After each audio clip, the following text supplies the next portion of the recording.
Live from ABC7, this is Eyewitness News at 7 p.m. on LA56. So what I'm going to be laying out is the things that I can do with my lawful authority as president to make the system work better. President Obama lays the groundwork for executive action on immigration. A long standoff finally ends in Paramount, where a burglary suspect was holed up inside a home tented for fumigation. Now investigators are wondering whether he has done this before. A case of mistaken identity. A dog suspected of mauling a toddler is now back home as the search for the animal truly responsible continues. Good evening, everyone. I'm Jory Rand in for David Ono. And I'm Colleen Sullivan. Welcome to Eyewitness News on LA56, LA's only live local newscast at 7 p.m. President Obama will announce his executive action on immigration in a special speech from the White House tomorrow. He will sign the executive actions at a rally in Las Vegas on Friday. Eyewitness News reporter Alex Michelson is live in Montebello, where he got reactions from local leaders. Alex? Well, Colleen, this executive action could grant some sort of legal rights for as many as 5 million undocumented immigrants, including many right here in Southern California.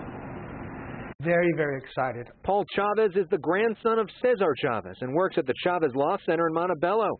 They're expecting an influx of undocumented immigrants to come forward and get legal help for the first time after President Obama announces his executive action on immigration tomorrow. What this is going to do is give those people who are honest and hardworking the opportunity to come forward and to take advantage, and more importantly, to participate and be part of the American dream. Today, the president previewed tomorrow's primetime address on Facebook. And so what I'm going to be laying out is the things that I can do with my lawful authority as president to make the system work better, even as I continue to work with Congress and encourage them to get a bipartisan, comprehensive bill that can solve the entire problem. The plan will likely grant some sort of legal status to millions of undocumented immigrants, including business owner Antonio Campos.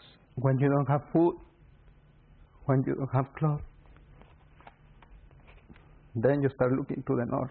It's expected to be similar to the president's action in 2012, which extends some rights to those who travel to this country illegally as children. It's the right thing to do, period. Just like 2012, Republicans again say President Obama doesn't have the right to do this without a congressional vote. A spokesman for House Speaker John Boehner says, quote, if Emperor Obama ignores the American people and announces an amnesty plan that he himself has said over and over again exceeds his constitutional authority, he will cement his legacy of lawlessness. Mr. President, my name is Scott Jones. In a YouTube video, Sacramento County Sheriff Scott Jones blamed the president for inaction on immigration, just weeks after an undocumented immigrant allegedly killed 2 sheriff's deputies. The problem I have is I can't tell which ones are good and which ones are evil. Chavez says the overwhelming majority of the undocumented contribute to America every day. These people are the wave of the future. These are our creative thinkers. Tonight, President Obama is hosting congressional Democrats inside the White House to get them all on the same page about this.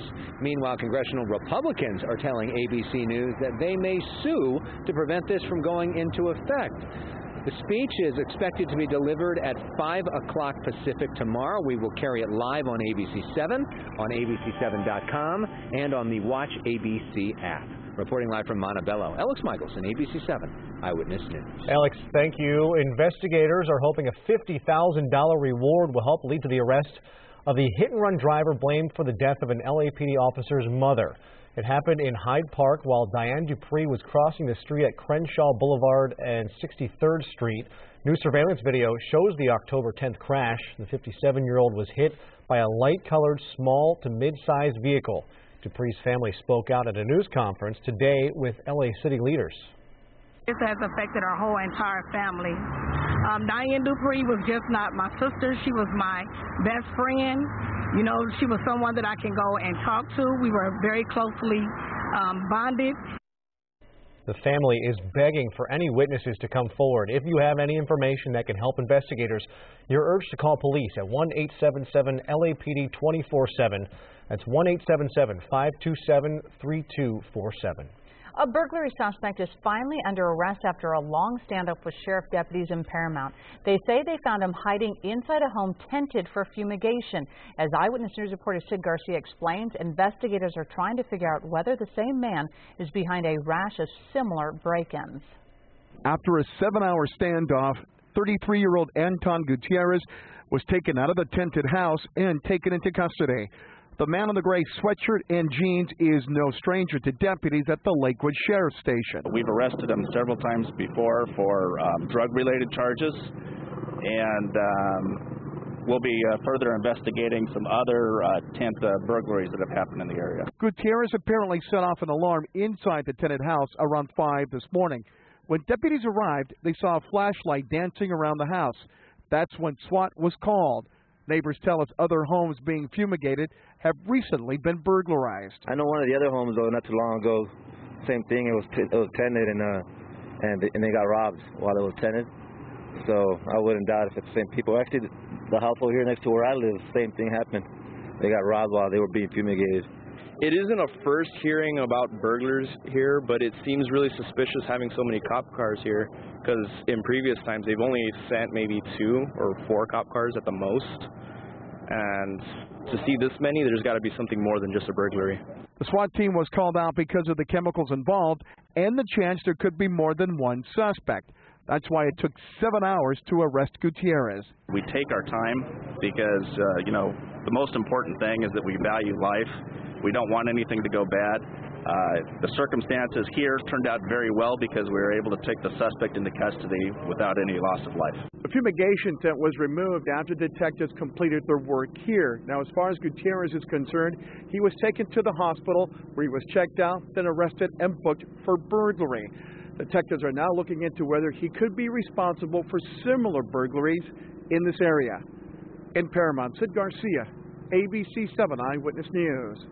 It looks like tuition will be going up at University of California schools. Yes. Yes.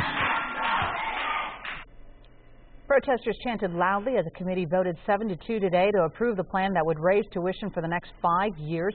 UC President Janet Napolitano says the lack of state funding makes the increases key to protect the quality of education. Governor Jerry Brown was one of the no votes. He wants to look at ways of restructuring the system. The full Board of Regents needs to approve the hikes tomorrow. If the proposal gets the green light, the first hike of about $600 will take effect in the fall. Investigators have identified a female juvenile responsible for at least one of the online posts threatening Mira Costa High School. They say the female is not currently in custody and she is not a student in the Manhattan Beach Unified School District. The campus was locked down Monday and closed yesterday and today as police investigated the anonymous threatening post on Yik Yak. Investigators are now trying to determine if other people are involved. Classes will resume tomorrow. Back east tonight, millions are digging out after a massive snowstorm. This is the scene in Buffalo, New York, where residents had to knock down walls of snow just to get out of their homes. Dozens of vehicles were trapped on area freeways. A woman even had to give birth in a firehouse.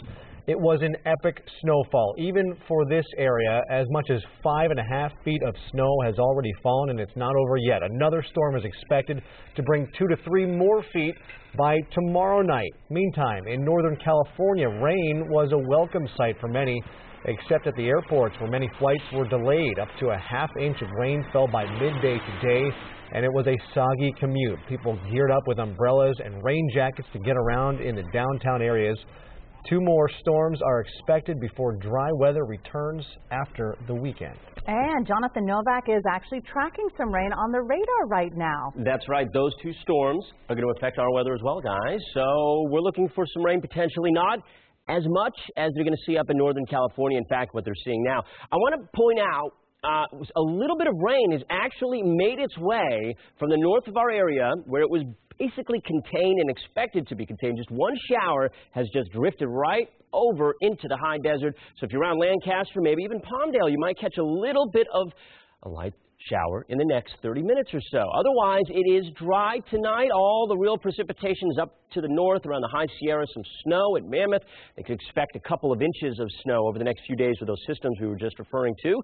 74 was our high today in LA, a little above average. And tonight we have temperatures in the lower to mid 60s at the moment. 50s from Santa Clarita to Palmdale and 40 in Wrightwood. Good evening to you. So kind of a mild night. Clouds in the morning, 56, a little above average in the morning tomorrow. A mix of sun and clouds around 10, and then highs tomorrow, only in the upper 60s. We're cooling down, and with that cool down, rain chances are in our forecast. 7 days coming up. All right, Jonathan, we'll see you in a few minutes. Okay, sounds good. In Santa Paula today, a hazardous materials crews are still trying to figure out how to deal with yesterday's explosion and fire left behind unstable substance that is highly toxic and combustible. Plus an update on dozens of dogs trapped in the area. Eyewitness News reporter Rob Hayes has the latest. A Ventura County fire chopper back in the air over the scene of yesterday's chemical explosion. Hazmat crews and investigators still carefully evaluating the spill. The grounds at the Santa Clara Wastewater Company covered with volatile organic peroxide. Fire officials providing us with this video showing how simply disrupting the material causes it to spontaneously ignite. That video shows just how highly reactive this substance that we're dealing with is. The thing that you don't see in the video is that substance is everywhere. It's under things, it's on walls, it's on top of roofs, it's everywhere in that area. Yesterday's evacuations caused by the explosion of this vacuum truck. The Ventura County Fire Department gave us this photo showing how the back of the tanker was completely blown off. The resulting chemical spill sparked fires, their toxic smoke causing more than 36 people to seek treatment. Today, the 72 dogs trapped inside an evacuated shelter being evacuated themselves. You can see just how close the Canine Adoption and Rescue League sits to the chemical spill. This afternoon, shelter workers were allowed back in to trailer all the dogs out. Everything looks to be pretty good. There's no bad respiratory distress. There's a little eye irritation. So we're very happy about that. The dogs now being evaluated and decontaminated, but the half-mile evacuation radius still in effect. It's not something we've seen before. We've trained for substances like this, but hazmat remediation is a very methodical process. Rob Hayes, ABC7 Eyewitness News. Thank you, Rob. A dog suspected of attacking a little boy at a French Valley park last week is now back home. The apparent victim of a mistaken identity, Dexter. The lab mix was impounded after a friend of that toddler's mother said it was Dexter who attacked the child. But the initial description was of a large dog, possibly a Rottweiler. Investigators said after looking into the incident more, the woman was not certain that Dexter was the dog that attacked little Caden Sutton. So, based on that and the dog's behavior, Dexter has been released back to his family. Little Caden has already undergone surgery to repair the extensive damage to his face. Up next here tonight, the startling video that has animal activists demanding action from one popular fast food chain. Also, a homeowner on the run as a small and furry creature tries to scratch and claw its way inside his home. Plus, a real-life bird's view of London thanks to one talented eagle. And this story. Put that smile on their face, and I'm just forever grateful for that. A family struggling to make ends meet learns a local nonprofit is giving them a free home. That's when Eyewitness News returns.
A Los Angeles-based animal rights group is taking on a supplier linked to fast food chain Chick-fil-A. As Eyewitness News reporter Giovanna Lara shows us, the group says it has secretly videotaped workers abusing and torturing chickens. And we want to warn you, this video is disturbing.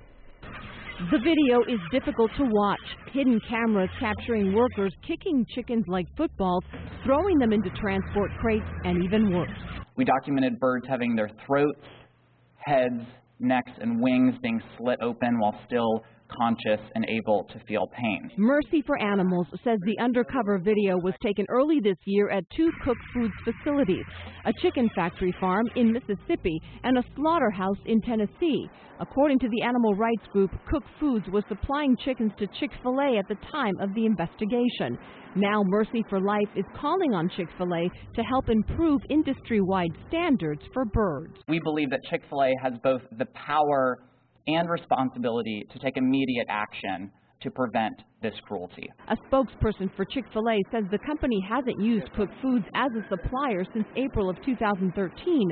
In a statement, they add, quote, "We wholly support the humane treatment of all animals and do not condone their mistreatment at any point along the supply chain." Meantime, Cook Foods says the Mercy for Animals video is not accurate.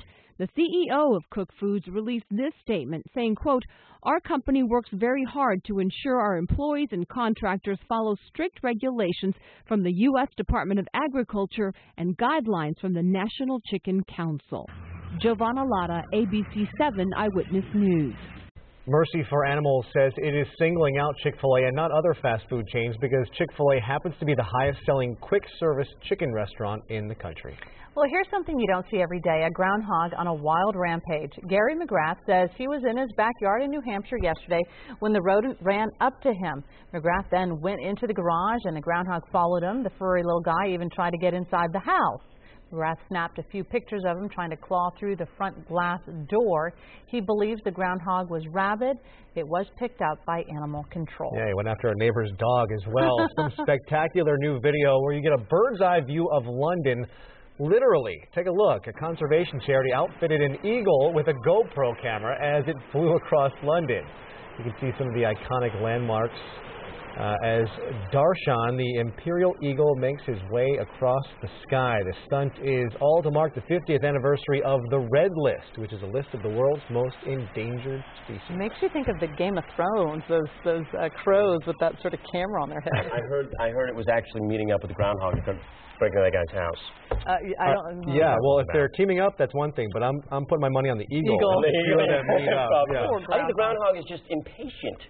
He wants to. His job is still months away before we have Groundhog Day, so he's just getting ready, staying in shape. Getting ready. He's training. It's a training program he's on. Hey, we would love to have some winter. We're not there yet, but at least some fall at the very least. Can we get that?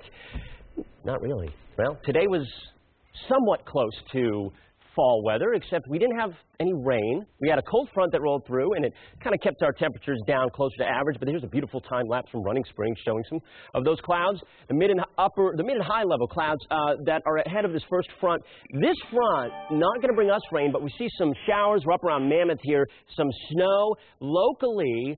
The rain has stayed to the north, except we're seeing one shower, a little pocket of rain that's moving through around the Roseman area down to Lancaster and Palmdale. You might catch a light bit of rain here in the next 30 minutes. Otherwise, we're going to keep it dry tonight. We look forward to tomorrow night into Friday morning. That's the next front, and that one we have a chance of rain with. Burbank, 61, calm winds, nice night. Temperatures generally are in the lower 60s at the moment. We have 62 in Oxnard, 63 in Van Nuys, all the way down to San Clemente at 64, 57 in Hemet, 58 Temecula. Good evening to you. It should be a coolish night, not terribly cold. This front did kind of knock our temps down, but really all the punch with it was up to the north. Here's the next one. It's off to the west of us. That, as we go through into Thursday night into Friday, here, I'll lay those over the map for you. There you go. All right, that one is actually going to be making progress, and I can show you that right here in the future scan. Notice here, I'll stop you tomorrow night at 11 p.m. This is the next front.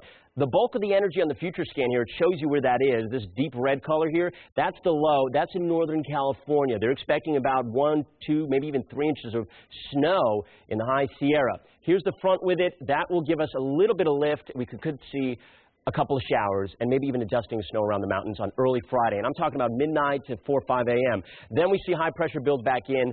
for the weekend is looking like this. Thumbs up. So here's that 7-day forecast. LA Metro and Orange County powered up by AccuWeather. We drop in the temps for the next 2 days down to the upper 60s. Chance of rain here early Friday morning, and then the weekend in the lower 70s. Looks nice. We're near 80 by next Tuesday and Wednesday. High pressure builds back in. Valley's IE, early morning rain on Friday, possible, 30%. And then the weekend, you're getting into the lower 70s by Sunday. The beaches, 66 the next 3 days. Chance of rain on Friday morning, 20%. So that's really the only shot we have at some showers.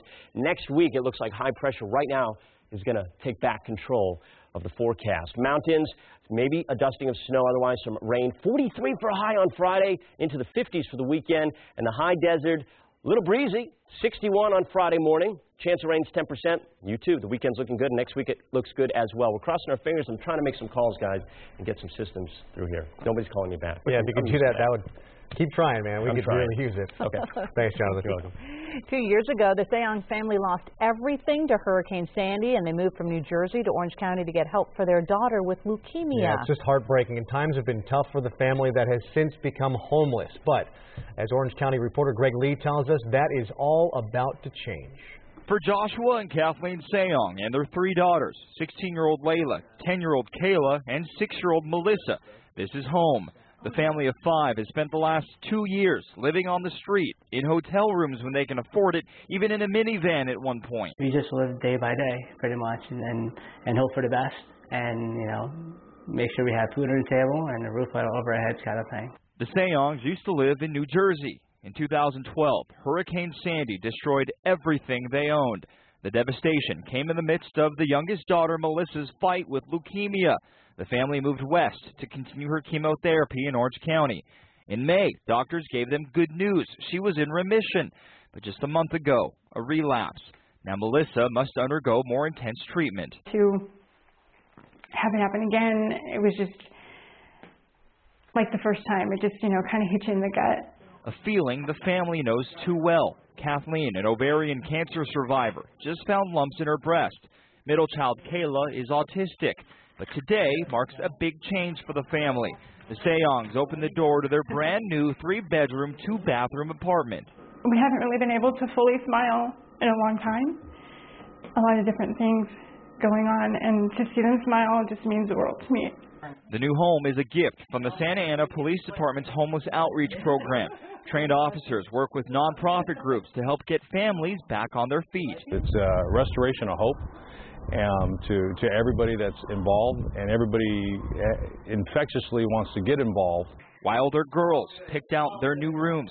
Joshua and Kathleen said they could only begin to express their gratitude, especially in this season of Thanksgiving. It seemed like no one else cared, and you're heroes in so many ways. Greg Lee, ABC7, Eyewitness News. Wow. Best of luck to everyone in that family. Up next, how would you like to name your own price when you do your holiday shopping? The special sale going on right now. Plus, JetBlue Airways making some changes designed to increase revenue, what that means for legroom and checked luggage. And a tragic end to the desperate search for Miss World when Eyewitness News returns.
JetBlue squeezing in more seats, adding baggage fees to try to boost profits. The airline says starting next year, it is creating 3 ticket classes. Only the top 2 include at least 1 free checked bag. The airline also adding 15 seats to its Airbus A320 planes, reducing legroom by a few inches. JetBlue hopes the changes will bring in more than $450 million a year. This leaves Southwest as the only major U.S. airline to let every passenger check a bag for free. Where are 15 seats going to go on an airplane? No idea. That is amazing. Well, you can name your own price at an online pre-holiday sale going on right now. The Orange County nonprofit organization Crochet Kids International is selling apparel made by women from Uganda and Peru. You can go to their website, crochetkids.org, and learn about the person who made an item, how your purchase impacts her life, then decide how much you're willing to pay. It's a 24-hour sale, so you only have until 9 tomorrow morning to name your price. We are updating the evening's top stories next here at 7:30. Plus, he was chased down and killed after repossessing a vehicle. 1 person has been arrested. The police need your help tracking down 2 others. A full report to come. And is a local city that already has a few jails ready to add 1 more?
Live from ABC7, this is Eyewitness News at 7:30 p.m.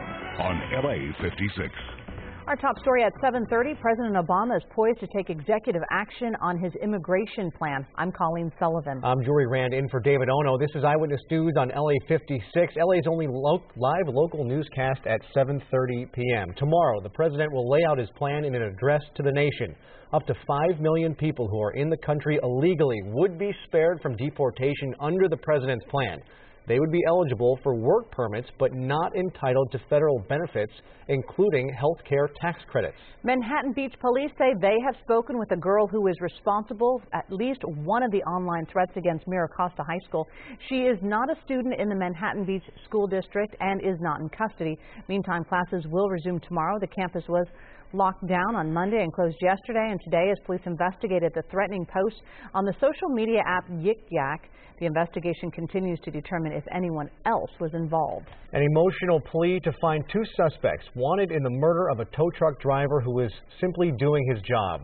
He was shot and killed while trying to repossess a car. Eyewitness News reporter Leo Stallworth has details on who police are looking for. Please, if you know these young men, let the Southgate Police Department know so we can have some form of justice. The family of Stephen Lawson joined detectives today pleading for help catching these suspects. Davion Harrison and Darrell Clark Jr. are suspected of taking part in what investigators say was the brutal execution-style shooting of tow truck owner Stephen Lawson. Gunman murdered Lawson July 27th, just before 4 in the morning in the city of Southgate. What these gentlemen, these young men have taken from us is undescribable.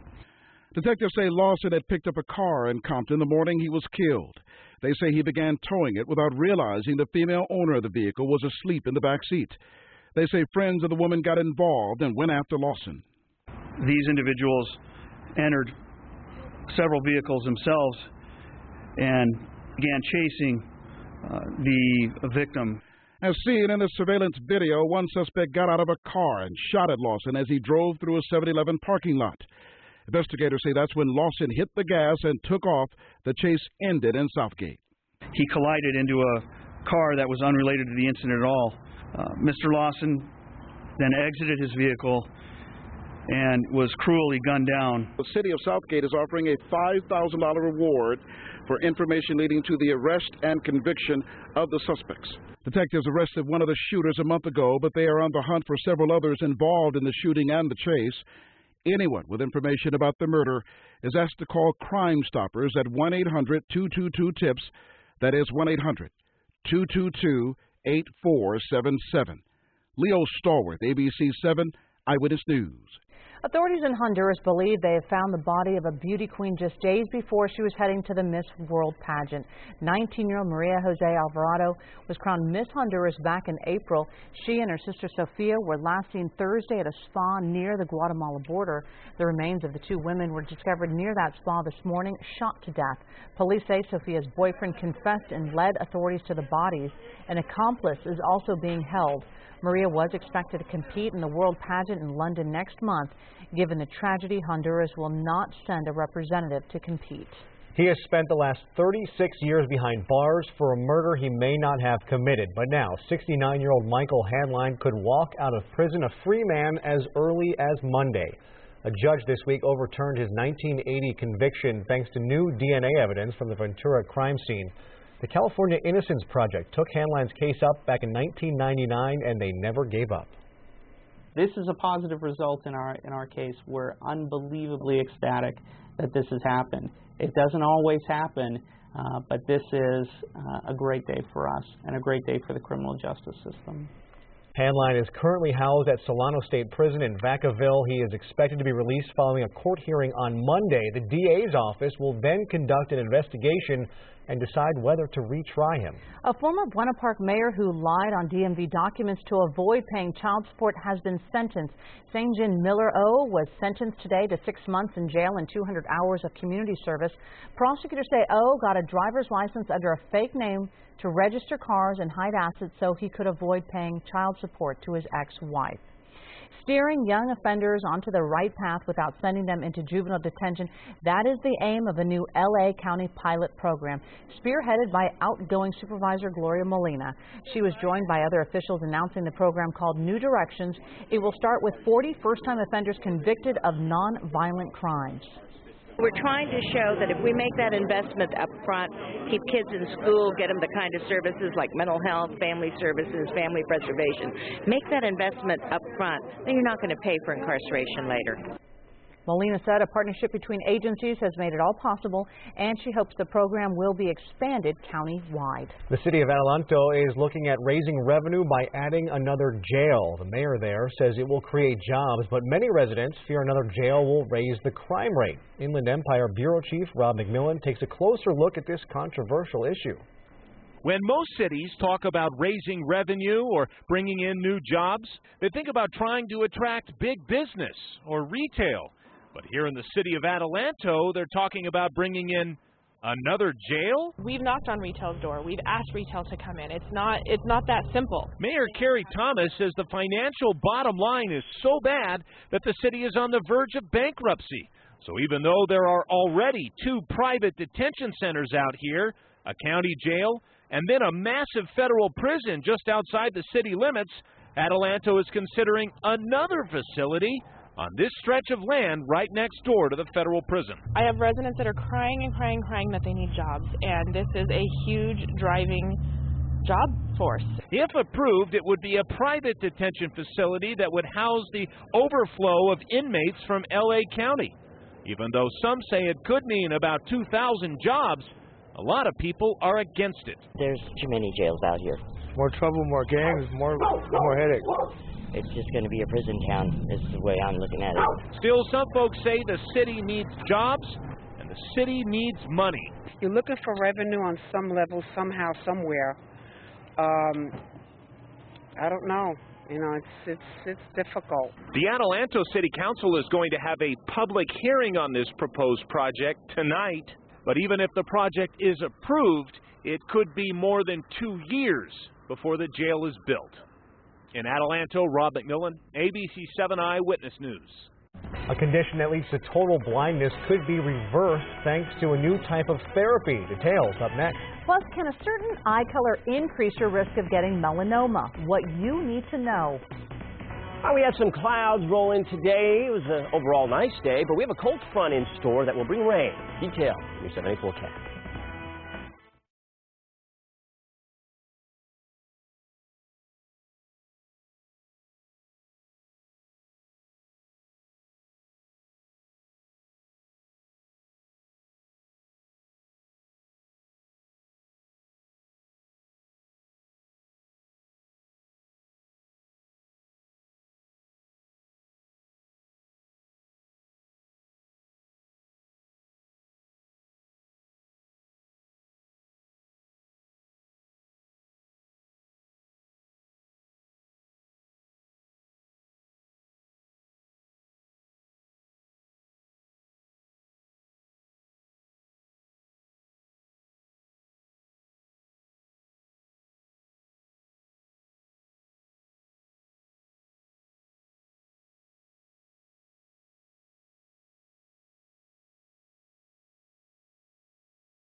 If you have blue eyes or red hair, scientists say you may have a higher risk of getting melanoma. A new study suggests the genes linked to those traits also increase the risk of freckling in childhood, often a precursor to melanoma. But there is some good news. Experts say the risk can still be reduced if you avoid exposure to the UV rays that cause cancer. The lead researcher says that's especially important in childhood. Parents who rein in sun exposure for their children can make a difference in lowering their melanoma risk as adults. New for people suffering from a form of blindness, people with choroideremia are born with perfect vision but then begin to lose their sight, sometimes as kids or teens. Now, researchers are about to test a therapy designed to halt the progression of the disease and maybe even reverse some of that damage. Health specialist Denise Dedore has the details. In bright daylight, 10-year-old Mark DeVoe has no trouble seeing his friends. I'm going to pick now. But inside, or even in the shade, Mark's eyes sometimes don't work. I have trouble seeing, like, trees, when the road ends, and when there's, like, a drop there. At age 6, Mark's doctors diagnosed him with a genetic condition, choroideremia, which causes people to progressively lose vision until they're completely blind. I don't know what it's like to live in darkness, but I've seen it. Mark's mother is a carrier of the blindness gene. Mark's grandfather has the condition. Watching my father go blind was devastating. As a little girl, you know, you count on Daddy to do things, and Daddy couldn't do them. Dr. Jean Bennett is one of 2 U.S. researchers preparing to test the gene therapy for choroideremia in humans. I think gene therapy holds a huge promise for developing treatments for blinding diseases. Researchers will use a virus carrying a small choroideremia gene and inject the virus just under the retina. The gene should begin to work in a few weeks. In a trial of 6 patients in the United Kingdom, all 6 had better low-light vision 6 months after the therapy. 2 of the 6 could read more lines on an eye chart. Dr. Bennett says early success in the UK is encouraging. If we can prevent the disease there from continuing, it would change people's lives. I want my son cured. I want to see all these guys who it breaks my heart to see walking around the conference with white canes. I want them to have freedom. And a chance to enjoy all the fun that comes along with being a kid. Denise Dedore, ABC7 Eyewitness News. Dr. Bennett says the first U.S. clinical trial will enroll 12 adults and is designed to test the safety of that gene therapy. And she says she hopes to expand the trial to include children and teens in the second phase. Who is People Magazine's sexiest man of the year? Find out next. Plus, Josh Shaw makes his long-awaited return to the USC practice field coming up in sports when he may make his season debut. And coaches race against time to save a player who virtually stopped breathing on the court.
Well, it's the news we know you've all been waiting for, the announcement of People Magazine's Sexiest Man Alive. This year, the top honor goes to actor Chris Hemsworth.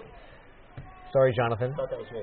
The 31-year-old Australian is best known for playing Thor in The Avengers. The father of 3, including 8-month-old twins, told People Magazine that the award bought him a couple weeks of bragging rights around the house with his wife. He says, I can just say to her now, remember, this is what the people think, so I don't need to do the dishes anymore. I don't need to change nappies. Guessing that's diapers. I was going to do twice as much of that. I'm above that. I have made it now. I'm sure that would work for in your household, right? I'm sure. No more nappies. Yeah, exactly. I've seen both. I think so. I saw both Thors. So by association, I feel like that makes me. You got it. That's me. That's me. Maybe next year, Jonathan. No, I think that's good. I'll submit. I'll take it. Submit a request. Thank you. For You'll submit. Thanks. Right. I think my mom has probably already put it. She submits anything. Oh, you got a ribbon or an award. She's right. Okay. Hey, how about we talk about the weather? I know about that. I wouldn't. Do they have like anything like that for the weather people? No. We should have a cover somewhere. We're looking out over Manhattan Beach. It'd be one page. And it wouldn't be me. Looking out over Manhattan Beach, we've got clear skies for the most part and a beautiful shot there as skies are right now mostly clear, but going to be clouding up a little bit for the morning time. Hey, check out the live Mega Doppler 7000 HD. Just to get the rain shadow effect as that rain sort of just dries up over the peaks up to the north of you, but some of it managed to squeeze out as it moved to the south, and you might even be getting a light or gotten a light sprinkle around Lancaster. Nothing really significant. We're not expecting rain tonight. Tomorrow night's a different story. Hey, snow around Mammoth. A couple of inches, maybe even 3 over the next few days for the High Sierra expected. Those systems up there are going to affect our weather, the same one. 61 right now in Burbank. We're going to look at those in a second. 61 in Burbank and calm winds. It's a nice night. Again, we'll have some cloud cover tomorrow morning. We'll have a mix of sun and clouds tomorrow afternoon. It's going to be a pretty good day overall. 66 in Santa Ana, 64 San Clemente, and 59 Santa Clarita, your current temperatures. By the way, I'm going to show you why this is in a second. We have a high surf advisory through Thursday at 5 p.m. West-facing beaches, 5 to 8 feet. Dangerous surf because of how the atmosphere has been set up here with that westerly swell over the last couple of days. Off in the east, there's that lake effect snow up in the Midwest continuing. They could get another 9-10 inches of snow in the next 24 to 36 hours. For us, cold front here that's rolling through, the rain that you saw on the radar is from that. Most of that rain's up to the north. That second cold front to the west, that could bring some rain. And the timing for that would be late Thursday into early Friday. Watch this here in the future scan. I'll bring you through Thursday at 11 p.m. There's the front. Comes through early Friday morning, midnight to 4 a.m. Could catch a couple of showers before high pressure builds back in for the weekend. So this is how it's looking. 7-day forecast. LA Metro and Orange County. Slight chance of rain on Friday early on, 69 for a high the next 2 days, so we're cooling down from these fronts. The weekend, though, we're warming back up, and it looks really nice and warm next week, so fall's taking another break yet again next week. Valleys, IE, clouds in the morning, partly cloudy in the afternoon. Friday morning, a chance of rain 30% early on. Highs only in the upper 60s, and then the weekend's looking nice, 73 by Sunday. Next week's in the 70s. Beaches. How about it? 20% chance of rain, temps at 66 for 3 days. The mountains, cold Friday, chance of rain, and maybe a dusting of snow on Friday, and then you're into the 50s and dry. The high desert, breezy in the 60s all throughout those 7 days. You even have a slight chance of rain there on Friday morning. Dallas has more on ABC7 at 11. That's it for me. Have a great night. All right, Jonathan, thank you. We have some breaking news right now. At least one person reported killed in an apparent gas explosion in Muscoy. Rescue crews are at the scene, as you can see in this photo right there. Air 7 HD is en route. Complete details on Eyewitness News at 11 on ABC7. Time to talk sports. The Lakers welcomed Nick Young back to the lineup last night, and he helped spark the first win for the Purple and Gold since November 9th. Right now, Kobe and company are in Houston and are trailing the Rockets 51-49 at halftime. Full highlights on Eyewitness News at 11 p.m. over on KABC. The Clippers starting their 7-game roadie in Orlando today. Blake Griffin setting the tone early, scoring the bucket through the contact. He had 11 of his 20 points in the first half.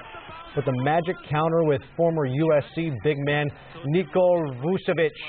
He had 19 points, pulled down a game-high 14 boards. Clips took a 46-38 lead into the break. Chris Paul came alive near the end of the third quarter, sparking a 27-11 run for Lob City as they pulled in front of Orlando by 20. CP3 finished the night with 16-9. LA coasting late, but no one told Jamal Crawford. Check out the steal, which ends with an easy land. Crawford led the team with 22 points off the bench. Clips start the road trip right. They win 114-90. Some questions on USC's practice. They don't know if Josh Shaw will be playing this weekend when USC takes on UCLA. Meantime, the Bruins football staff knows a win against their crosstown rivals will put them in the driver's seat for a berth in the Pac-12 title game. Bruins QB Brett Hundley hasn't been picked off in his last 3 games, but the coaching staff knows they'll need to bring a solid performance against a solid Trojans D. It's about the process of becoming a good football team, and we're still in that process. And we've got a great challenge, with this really good football team. We're getting ready to play Saturday, so it's just another challenge for us to see how far we've come. I'm excited for our defense to accept this challenge, and plus a lot of talented players behind the scheme. So it's going to be a great challenge for us. They're extremely diverse, kind of the best of the pro style stuff that we've seen, the best of the spread stuff that we've seen. And you can catch the city championship on KABC, and the Watch ABC app. Coverage begins at 5 p.m. Following the game, another installment of the Sports Zone. Rob Fukuzaki will be joined by Rodney Peete and Mike Sherrard to break down the game. Kurt Sandoval will be live in the locker room with interviews. Well, there will be no college football tonight in Buffalo. No surprise there. The Kent State-Buffalo game postponed because of that heavy snowfall in the area. 4 feet fell yesterday. They could get up to another 3 feet tomorrow. The Bills, by the way, host the Jets on Sunday in the NFL. The team is offering to pay $10 an hour plus free game tickets if you're willing to help out shoveling. Ooh, I'll take it. A lot of work ahead. Heroic Mullins has 2 high school coaches take drastic action to save the life of a 15-year-old boy who collapsed at Aliso Niguel High School. Eyewitness News Orange County Bureau Chief Eileen Frere reports. I'm thinking about his family, even to this point. Teacher Peter Butler replays what happened to Jaiwan Yoon during basketball practice at Aliso Niguel High School Monday night. The other coach, Doug Fleming, was over the victim, and I said, is he breathing? The 15-year-old basketball player collapsed. Butler was next door coaching girls volleyball. They called 911. Stay with me, Jaiwan. Are you okay? And you're in the gym, right? Yes, yes. And what happened to him? He's got asthma. He's down. Is he breathing? How old is he? Dude, I don't think he's breathing. How old is he? Okay. I'm gonna give him nothing. He's a sophomore. Okay. Are you breathing? The student was clinically dead, so both coaches acted very quickly. They stayed calm. Butler and Fleming performed CPR. They also credited defibrillator or AED. Cut clothing if needed. Put it on, it said shock advised. So I look at him and he just goes, yeah. So I push the buttons. At that time he started foaming in the mouth a little bit. And we saw his chest go up, so I was like, that's really good. They continued CPR until paramedics arrived. Yoon regained consciousness. They said, how do you feel? He said, better. The defibrillator donated by Gail Myers, whose 14-year-old daughter Megan collapsed during a cross-country meet and died in 2007. Her family donated more than 20 AEDs to the Capistrano Unified School District in Megan's memory. She talked with Butler by phone. In a strange twist, Butler's father was Megan's coach at Dana Hills High. You saved a life, so congratulations. Thank you. Thank you. Very happy for you. Awesome. As for the student, authorities say that Yoon is expected to undergo surgery. He's listed in moderate condition at Chalk Hospital. In Aliso Viejo, Eileen Frere, ABC7 Eyewitness News. And morning straight ahead here at 7:30 and ahead tonight on Eyewitness News at 11 on ABC7. A DWP worker rescues a cat from a power pole, but what he does next has some residents very angry. Plus, disturbing new statistics were just released about the number of homeless kids in LA. We ride along with a group trying to rescue them from the streets. These stories and all the late-breaking news on Southern California's #1 late newscast, Eyewitness News at 11 on ABC7.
The grand opening today for a welcome new addition in Watts. The LA City Housing Authority unveiled a new job training center. The goal is to help people in Watts and South LA with vocational training and career management.